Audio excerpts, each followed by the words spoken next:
three is a magic number. Number seven is a number that comes up a lot in pop culture and in video games. And kind of collecting seven pieces of something is something that would come up in Dungeons and Dragons modules, and also in like Sonic the Hedgehog had seven Chaos Emeralds that were red, yellow, blue, cyan, white, purple, and green. And once you collected all of them, that's how what you had to do to, I think, defeat Dr. Eggman and win the challenge. But there are a lot of quests that involve the number seven, and some songs that involve the number seven. And so I saw that that was a way to weave all those things into the story and have a kind of a connecting element between them.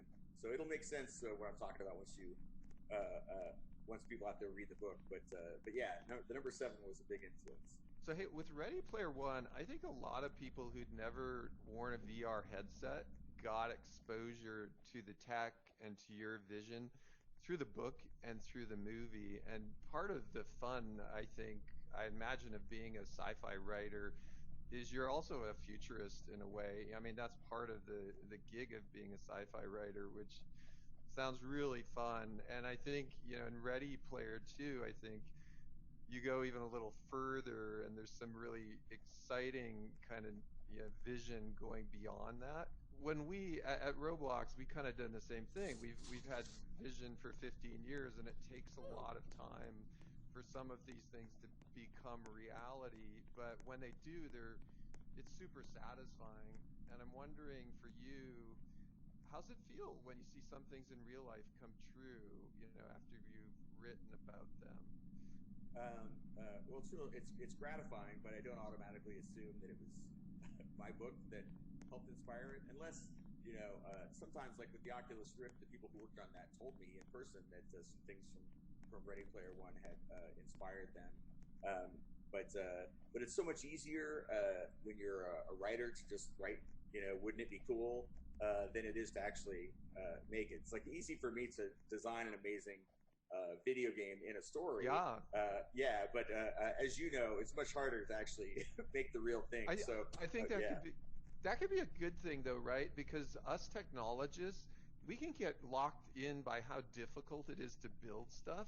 Where writers and futurists, you have the freedom of the written word, right? There's no limit to what you right, can imagine. And then the technologists more have to like figure out, can we really build it? right.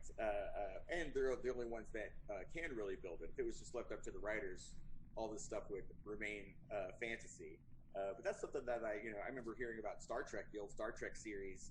They had those doors that would open automatically, and that's what inspired those doors in grocery stores. Like people at home saw that, and then real engineers went and made it work. So science fiction has always kind of played that role of what extrapolating where our technology might go. But yeah, that's one of the funnest parts of being a science fiction writer is imagining where the technology will lead us, and then how the technology, once it arrives, is going to affect people's day-to-day lives. I love it because I think it's the best form of brainstorming is unencumbered brainstorming, without Yeah. limit. And I think that's a little bit of what you do in your book. So nice Oh, job. thank you. Almost like we're taking technology and then we go to pop culture at the same time. Like in Ready Player One and now Ready Player Two, like you have this amazing intersection of pop culture with a vision of the future. And I think the reader or the movie viewer can almost get a little bit of a vibe of some of the things that have been important